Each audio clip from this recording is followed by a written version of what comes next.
The night was quiet on the edge of New London spaceport.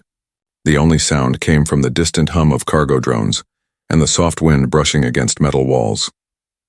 Dr. Elias Carter, a human engineer and medical scientist, was finishing another long day in his small repair lab. He fixed machines, built prosthetics, and sometimes helped travelers who couldn't afford expensive clinics. But tonight, something felt different. The air seemed colder. His lights flickered once, then again. Elias looked up from his tools and frowned. "Not again," he muttered, thinking it was just another power glitch. Then he heard it. A voice. Weak, trembling, and full of fear. Please, help my mom." Elias froze. It wasn't coming from outside the door. The voice echoed inside his communicator, a device that shouldn't be receiving any calls. He pressed a button and spoke. "Who is this? Where are you?" There was silence. Then the voice returned, more desperate this time. "She won't stop shaking. Please, human, fix her." Elias' heart pounded. The voice didn't sound human. It was soft, musical, almost shimmering, like words wrapped in light. He checked the signal source. The screen flashed symbols he didn't recognize, lines of alien language moving like water. "An alien distress call?" he whispered. "But how did it reach me?" Before he could think more, the communicator sparked, and a small blue hologram appeared above it. A child with silver skin, large glowing eyes, and tiny fins on its neck. The alien child looked terrified. "Human doctor," it said, trying not to cry. "Mom, she's broken." "She's cold and shaking. You fix things, right? Please fix her." Elias stood up, shocked. "Where are you, kid? What's happening?" The child turned its head, showing a dark background with strange machines behind. "We crashed. Our ship fell near your ocean. I can't wake her." Then the hologram glitched and faded, leaving only static. Elias' heart raced. He had heard about alien visitors before. The Galactic Treaty allowed limited contact, but this sounded like an emergency. He grabbed his med kit and his portable scanner. He didn't think twice. "If that call was real," he muttered, "someone's dying out there." Outside, the rain had started. The sky was heavy with clouds, and lightning painted silver lines over the city's glass towers. Elias took his hoverbike and followed the coordinates his communicator had managed to trace, far beyond the city limits, near the coastline where humans rarely went. The journey was rough. Waves crashed against the cliffs, and the storm made it hard to see. But then, through the rain, he spotted something glowing blue between the rocks. A ship, small, broken, and half buried in the sand. Steam rose from its cracks, and strange purple symbols flickered across its hull. Elias approached carefully. "Hello?" he called. "It's okay, I'm here to help." No answer. Only the sound of crackling energy. He stepped inside through a torn panel and stopped. The air was thick and cold. Inside, he saw the child from the hologram, smaller than he expected, maybe 8 years old in human terms. The child sat beside a larger alien lying motionless on the floor. Her skin was pale silver, her eyes half open, and her body shaking violently. "Please," the child cried as soon as it saw him. "She's dying." Elias knelt beside them. His scanner beeped rapidly. The readings were strange, nothing like human biology. But one thing was clear. Her body temperature was dropping fast, and her heart rhythm was unstable. He opened his med kit, pulling out a thermal stabilizer and energy injector. "I'll do what I can," he said, his voice steady but his hands shaking. The child grabbed his sleeve. "You're not like others. Others would run away. You stayed." Elias gave a small smile. "I don't run when someone needs help." He began working, adjusting the stabilizer, connecting it to her chest. The machine hummed softly, and her shaking slowed just a little. But then the ship's lights flickered again, and a robotic voice echoed in an alien tongue. The child's eyes widened in terror. "They found us," it whispered. "Who?" Elias asked, looking around. The child's eyes filled with tears. "The ones who made her like this. They're coming back." Before Elias could react, a deep rumbling filled the air outside the ship, something heavy landing nearby. Blue light spilled through the cracks of the hull. Elias looked at the trembling child, then at the unconscious alien mother. He clenched his jaw. "Hold on, kid," he said. "We're not done yet." Outside, shadows moved closer through the rain. The night was just beginning. The night roared with thunder as Elias stood frozen near the broken alien ship. Blue light flickered through the cracks, and the sound of engines grew louder. Closer. The child's small hands gripped his coat. "They're here," the alien whispered, eyes wide with terror. Elias looked outside. Through the rain, 3 flying crafts hovered just above the cliffs. They were sleek, dark, and silent, like shadows carved from metal. Beams of blue light swept over the ground, scanning. "Who are they?" Elias asked quietly. "They hunt us," the child said. "They hurt my mother because she tried to escape." Elias's stomach turned. Escape from what? Before the child could answer, a beam of light hit the wreck. The walls shook, dust falling from the ceiling. The alien mother groaned weakly, still trembling. Elias grabbed the stabilizer and pressed a button to boost her vitals. He turned to the child. "We need to move now." "Can she walk?" The child shook its head. "She can't, her blood is freezing." Elias thought fast. The stabilizer wouldn't last long.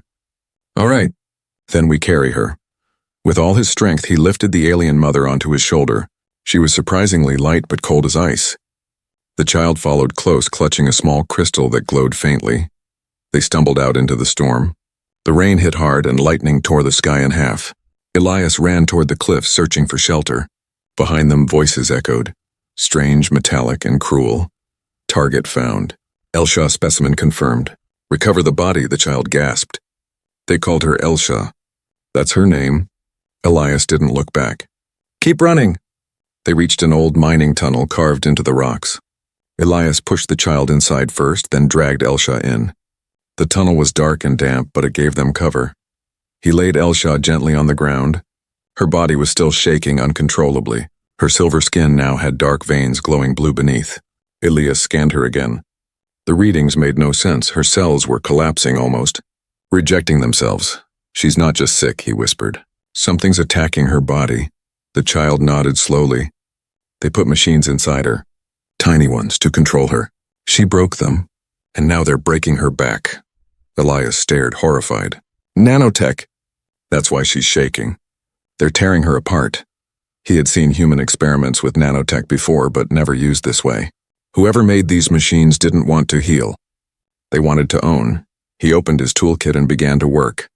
"Listen, I can't remove all of them, but maybe I can slow them down." The child watched with wide eyes as he connected his human scanner to Elsha's veins. Sparks flickered. The screen filled with alien code shifting like waves. Elias had no idea what half of it meant, but he wasn't about to stop. Outside, the sound of the hunters grew closer.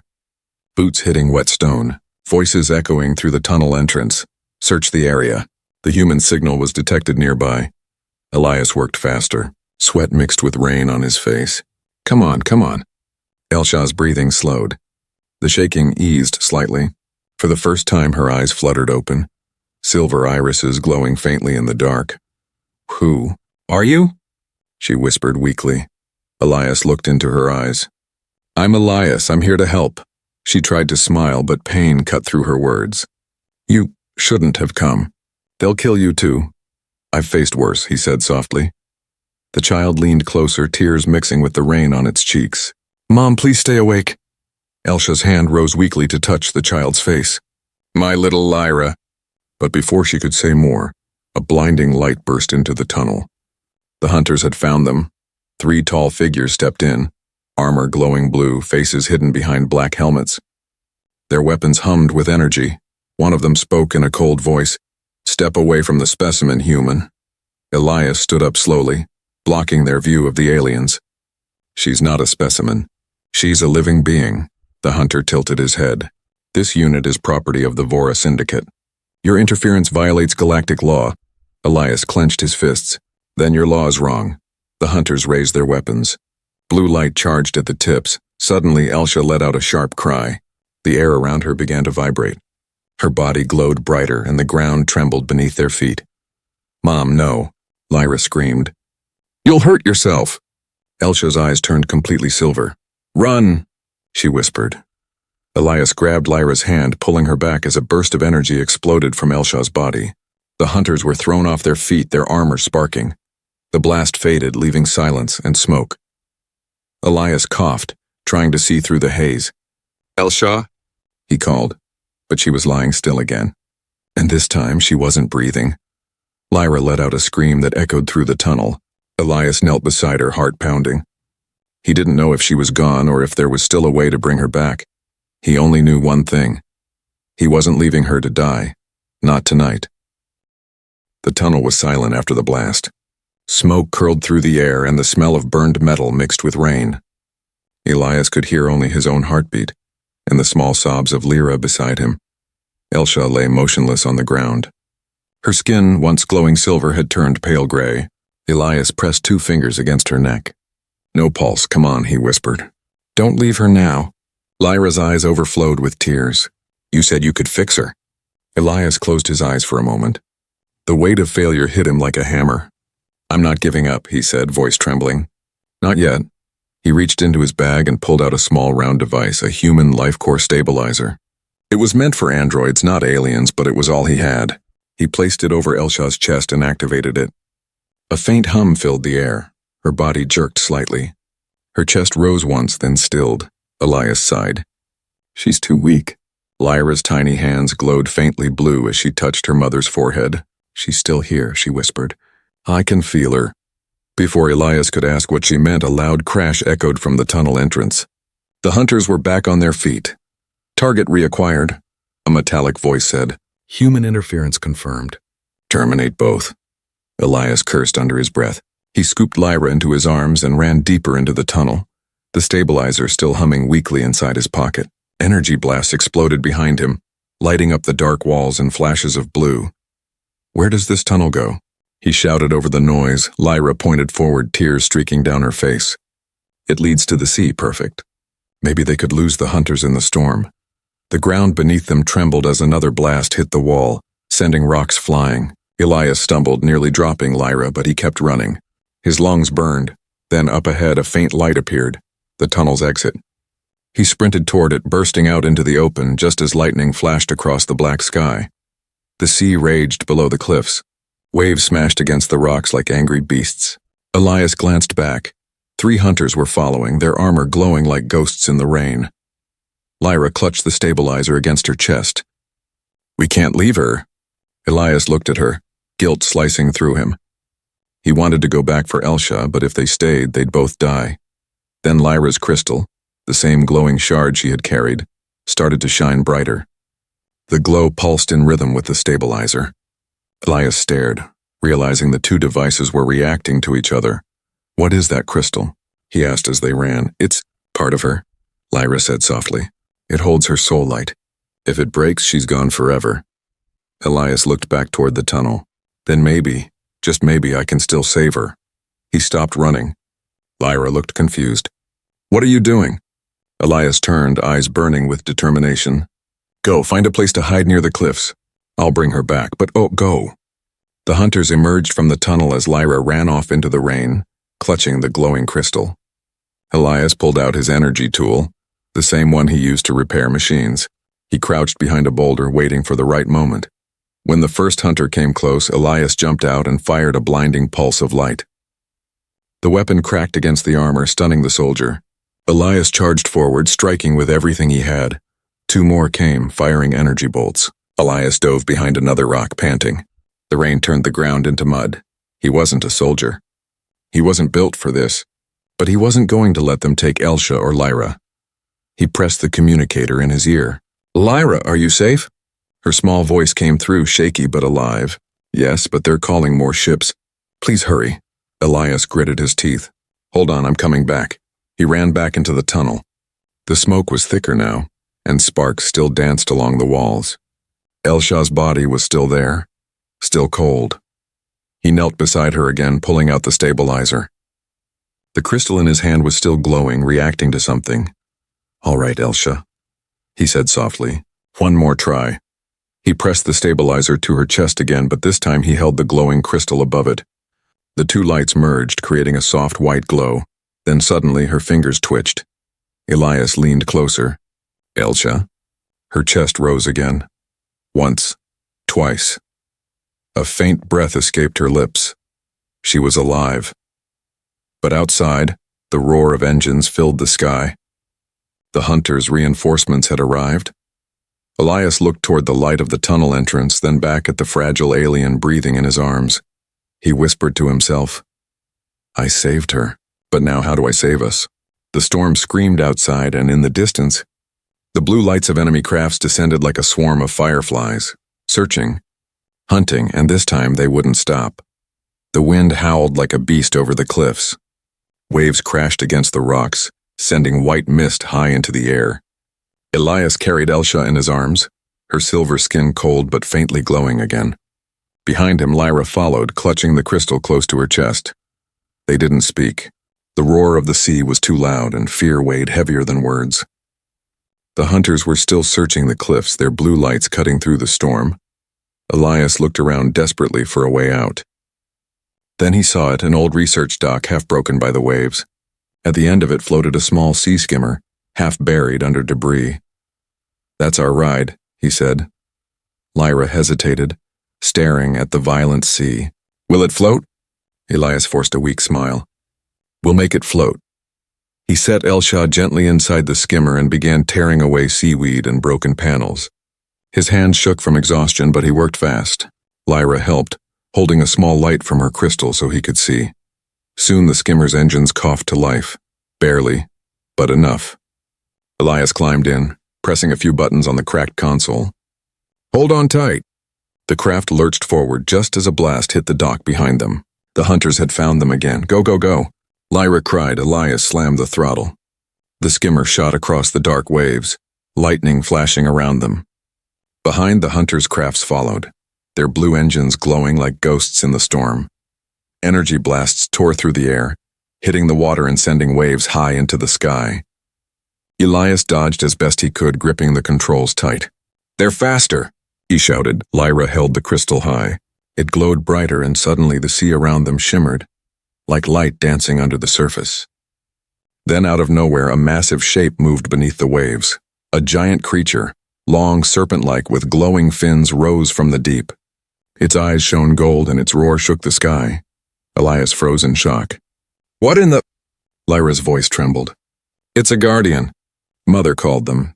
"They protect the sea people." The creature turned its glowing gaze toward the hunter ships. For a moment it seemed to decide. Then it struck, sending one of the crafts spinning into the water with a single hit. The others backed off immediately, their lights vanishing into the clouds. Elias stared in awe. "Remind me never to make your planet angry."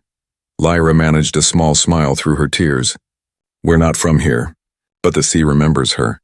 He didn't understand what that meant, but now wasn't the time. The skimmer rode the waves until they were far from the cliffs, hidden by the storm. When they were safe for a moment, Elias checked Elsha. She was breathing weakly, but her pulse was faintly stronger. The stabilizer still glowed softly on her chest. "She's holding on," he said. Lyra leaned against her mother, whispering softly in a language Elias didn't know. The crystal in her hand pulsed gently, almost like it was answering her. Elias leaned back, exhausted. "Lyra, who were those hunters? Why are they after her?" The child stayed quiet for a moment, then said in a low voice, "They made her. My mom was part of a creation program. The Elsha were supposed to heal dying planets, but they turned it into something else." "Something else?" Elias asked. "They made her fix planets by controlling life, by changing it." Lyra's voice broke. She didn't want to obey. She said no one should own life. So they sent machines inside her to punish her. Elias stared at the horizon, rain dripping from his hair. "And now those same machines are killing her from inside." Lyra nodded.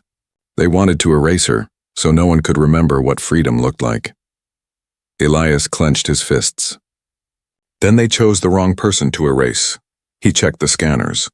A faint light flickered far ahead, a small island surrounded by mist. "We'll rest there," he said. "I need tools and she needs warmth." As they approached the island, the waves calmed. The air grew strange, glowing softly blue like the world itself was breathing. They landed the skimmer on the sand. Elias carried Elsha into a cave at the shore while Lyra followed, lighting the way with her crystal. Inside, the walls sparkled like stars. Symbols, alien runes, were carved into the stone, glowing faintly. Lyra gasped. This is one of her places. Her kind built these before they were hunted. Elias looked around in wonder. Then maybe there's something here that can help her. He laid Elsha on a flat stone and set his tools beside her. Lyra, I need you to show me everything you know about her blood, her energy, anything. Lyra hesitated. If you touch her heart light, it might burn you. Elias met her eyes. Then I'll burn. But I won't let her die. She looked at him for a long moment, then nodded slowly. Okay, but once we start, we can't stop. The sea will hear it. He didn't know what that meant, but he was ready. As thunder rolled outside, Elias reached toward Elsha's chest, the crystal between his fingers glowing brighter and brighter, until the whole cave began to hum with light. Something ancient was awakening beneath the island, something that had been waiting for centuries. The cave pulsed with soft blue light. Every stone seemed alive, breathing with energy older than humankind. Elias stood beside Elsha's still body, the stabilizer faintly blinking, while Lyra knelt beside her mother, the glowing crystal pressed to her chest. The air was thick, humming with unseen power. It felt as if the island itself was listening. Elias spoke softly. Tell me what to do, Lyra. She looked up at him, eyes shining with tears and fear. The light in her heart. It's not only life, it's memory. If you connect her to the island, maybe it will remember her too. Elias frowned. Connect her? How? Lyra touched one of the glowing symbols on the wall. These stones were made by her people. They store energy, songs, voices, lives. When someone of her kind touches them, they speak back. He ran his hand across the stone. The symbols reacted instantly, glowing brighter, lines spreading outward like veins of light. The cave rumbled. Lyra gasped. It's working! But suddenly, Elsha's body arched violently. The stabilizer beeped in alarm. The veins on her skin glowed blue again. Too bright, too fast. Elias tried to hold her still, but energy shot through his hands. Her body's rejecting it, he shouted. Lyra cried, No, it's remembering the pain. The machines, they're fighting the light. Elias gritted his teeth. Then we fight back. He reached into his toolkit and pulled out a neural link band. It was designed for human-computer connections, but maybe, just maybe, it could bridge minds. He placed one end on his temple, the other on Elsha's forehead. Lyra watched in shock. That's dangerous. You could lose your mind. Elias smiled faintly. She saved yours. It's only fair. He pressed the button. Instantly the world vanished. Elias was no longer in the cave. He stood in a vast sea of light and shadow. Above him floated fragments of memory, images flashing like broken glass. He saw Elsha standing tall among her people, her silver skin shining under alien suns. He saw planets being healed, oceans reborn, forests breathing again. Then the scene twisted. Machines, metal chains, bright laboratories. Her people trapped in glass prisons, their light torn away and bottled. Screams echoed and everything turned dark. Elias fell to his knees, gasping. He could feel her pain. The terror, the endless shaking, the cold that never left. Then he heard her voice, soft and fading. Why? Are you here, human? He turned. Elsha stood before him, glowing faintly, eyes filled with exhaustion. To help you, he said. To stop the pain. Her expression was sad. You cannot. My body is breaking. The machines are inside me. Then I'll destroy them. She tilted her head slightly. Even if it kills you? He hesitated, but only for a moment. Yes, she smiled, weak but real. You're kind, always running into storms. Elias stepped closer, placing his hand over her chest where light pulsed. Show me where they are. Her hand covered his. For a second, everything exploded with white light. He saw tiny dark shapes crawling through her veins. Nanites, thousands of them, feeding on her life energy. Got you, he whispered. He focused his mind, channeling the neural link to override the nanite's signals. His body shook. His head burned like fire. The machines resisted, whispering alien code into his brain. He pushed harder, refusing to stop. Then one by one, the tiny machines began to dissolve into sparks. Elsha gasped. The light around her turned warm, golden. The shaking stopped. In the real world, Lyra screamed as energy filled the cave. The stones glowed white and the entire island trembled like a heartbeat. Then silence. Elias collapsed beside Elsha, smoke rising from the neural band. His breathing was shallow, but he was alive. Elsha's eyes opened slowly. This time they weren't cold silver, they were soft, glowing with gentle light. Mother! Lyra cried, rushing to her. Elsha smiled faintly and touched her daughter's face. My little one. You waited for me. Elias opened his eyes weakly. Welcome back. Elsha turned to him, her voice calm but strong. You entered my mind. You fought the dark machines. No human has ever done that. He tried to sit up. You're not out of danger yet. Those hunters will come again. Elsha's eyes darkened. They won't stop. They will erase everything. Even this island. Lyra looked at both of them. Then we fight. Elsha reached out her hand. A faint glow spread from her fingers, touching the cave walls. The symbols came alive, shining brighter than ever before. The ocean remembers, she said softly, and tonight it will rise for us. Outside, the waves began to churn, and deep under the water something massive stirred. The sea itself was answering her call. Elias stared at her in awe. What are you doing? Elsha's voice was quiet but full of power. Ending what they began. The sky outside flashed with blue light as the hunters returned, their ships descending like thunder, and as the first beam of light hit the island, the ocean roared back to life. The sky above the island was tearing apart. Blue lightning split the heavens, and the roar of engines thundered over the sea. The hunters were back, this time with warships. Elias stood at the cave entrance, wind whipping against his face, while Elsha and Lyra stood behind him, their silver light reflecting off the wet stone walls. The ocean below churned wildly, glowing from deep beneath as if something ancient had woken up. They found us again, Elias said grimly, and they brought an army. Elsha didn't answer at first. Her eyes were half closed, her hands glowing faintly as she touched the cave wall. The sea remembers what they did, she whispered. And it remembers me. Lyra held her mother's arm. They'll destroy everything, Mom. You can't fight them alone. Elsha turned to her daughter and smiled sadly. I am not alone. The air around them vibrated. The glowing runes on the cave walls brightened, spreading light like veins through the stone. Outside, the waves began to rise higher, forming enormous spirals of water. Elias took a cautious step closer. What's happening? Elsha's voice was calm but full of hidden power. My people left something behind in every ocean they healed, a memory, a spirit of the sea. It's been waiting for someone to call it.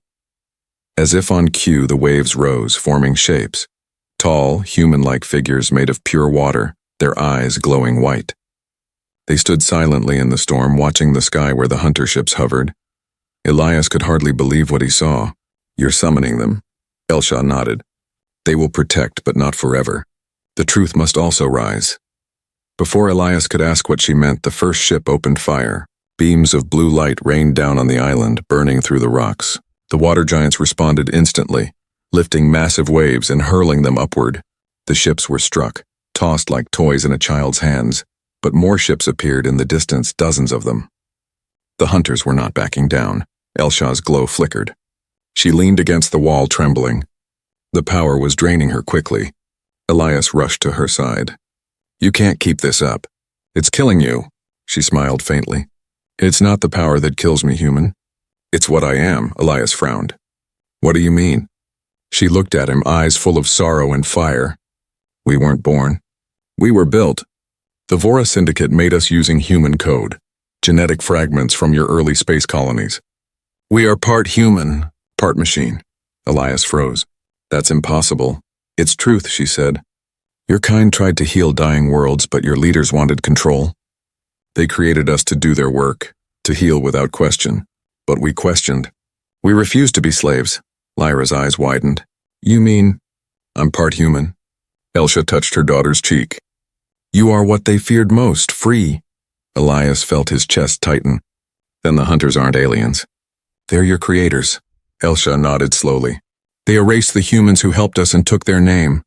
The syndicate became the law. And now they hunt their own creation. Outside, another blast hit, shaking the entire island. Rocks crumbled from the ceiling. Elias grabbed Lyra and pulled her aside as debris fell around them. He turned back to Elsha. Then let's end them, together. She looked at him, almost surprised. You'd fight your own creators? He smirked. I stopped following orders a long time ago. Elsha closed her eyes, and for the first time she laughed, a small, broken laugh that sounded almost human. Then help me free the ocean, she reached out her hand. Elias took it. Their lights merged, human and alien energy combining into one pulse. The runes on the cave walls exploded with brilliance. The sea answered with a roar. Giant waves rose like mountains. The hunter ships fired again, but the beams scattered against the storm. From beneath the waves, the serpent-like guardian returned, larger, fiercer, its golden eyes blazing. It wrapped around the enemy fleet, dragging them into the deep. Elias fell to his knees, dizzy from the energy. It's working. But Elshah's glow was fading fast. Lyra ran to her, clutching her hand. No, you can't go now. Elshah smiled weakly. My light will stay with the sea. It will protect you. But promise me, Lyra. Promise me you'll live free. Tears rolled down Lyra's cheeks. I promise, Elias shook his head. There has to be another way. You don't have to die for this. Elshah looked at him softly. Humans created us to heal. Maybe this is what healing means, giving life even when it cost your own. The cave began to collapse. The last of the ships exploded in the distance as the storm swallowed them whole. Elshah pressed the glowing crystal into Elias's hand. Take care of her. Then, with one final breath, her body dissolved into light, merging with the sea, the sky, and the storm. The rain stopped. The ocean calmed. Lyra knelt on the wet stone, silent. Elias stood beside her, clutching the crystal. Watching the horizon where the light still shimmered, he whispered, She's gone. But she saved us all. Lyra looked up, her eyes glowing faintly with her mother's light. No, she said quietly. She's not gone. She's everywhere now. And as dawn broke over the ocean, the waves carried a soft golden glow, like the heartbeat of a world reborn. The morning after the storm was silent. No engines. No explosions. Only the slow, rhythmic sound of the sea breathing again. Elias sat on a rock at the edge of the island, staring at the horizon. The waves were calm now, glowing faintly gold where the sunlight touched them, as if the ocean itself remembered the woman who gave her light to save it.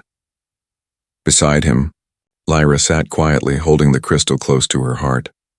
It pulsed gently, alive, almost as if it were still listening. For a long time, neither of them spoke. The wind carried the faint hum of the runes that had once filled the cave. But now, the cave was gone, swallowed by the sea along with Elshah. Elias finally said, softly, She's really gone, isn't she? Lyra didn't look up. Not gone, she whispered. Changed.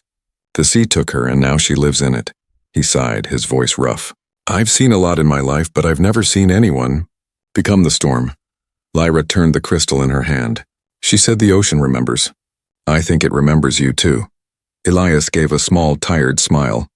Let's hope it remembers the right parts. He stood and looked around. The island had changed. The ground shimmered faintly with strange symbols that hadn't been there before. Plants with glowing veins grew where only sand had been. The air smelled cleaner, richer, like the world had healed overnight. Lyra followed his gaze. She finished her mission, she said softly. She healed this place. Elias knelt beside the glowing plants and touched one gently. The light rippled under his fingers. Then maybe we can finish what she started. Lyra looked at him, confused. What do you mean? He turned toward the remains of the sea skimmer, half buried in sand. Humans made the Elshah. The Vora twisted that gift. But what if we take it back? Fix the mistakes? You said she carried human code, right? That means there's hope, if we work together. Lyra's eyes widened. You want to rebuild her kind? Elias shook his head. Not rebuild, rebirth, this time with choice. No masters. No control. Just life. Lyra stared at him for a long moment, then looked at the crystal in her hand. Her light can help. It still talks to me sometimes. In dreams, Elias nodded. Then we start there. He began gathering what he could. Scraps from the skimmer, fragments of alien metal from the beach, parts of his own damaged toolkit. Lyra helped him, humming softly in her language, her voice echoing gently over the sea. Hours passed. The two worked side by side, the child and the human, building, testing, trying. The storm clouds had cleared, leaving a soft blue sky filled with light. By sunset, they had created something small but beautiful, a seed shaped from crystal and human metal, glowing with both their energies. Lyra held it carefully, eyes wide. What does it do? Elias smiled. It grows life, not just plants and whole systems. It carries the same pattern as your mother's energy, but this time it listens to both of us. She tilted her head. You mean, it's part human and part Elshah? Exactly. Lyra stared at it, then looked up at the sky. She would be proud. Elias's voice was quiet. She gave her life to show us what real creation means, and giving, not taking. Maybe we can teach that to the next world. As night fell, they placed the glowing seed into the shallow water near the shore. For a moment, nothing happened. Then the sea began to shimmer again. The glow spread outward in ripples, slow at first, then faster. Tiny lights rose from the waves like fireflies, drifting into the air and vanishing among the stars. Lyra gasped softly. "It's waking up." Elias smiled, tears in his eyes. "It's her. She's watching." They stood together in silence as the last of the light faded into the distance. The ocean was calm, but in its depths something new had begun, a heartbeat steady and bright. Lyra turned to Elias. "What will we do now?" He looked at the stars above. "We build a world she would have loved, a world where humans and her kind can live without fear." She smiled faintly. Together, he nodded. Always.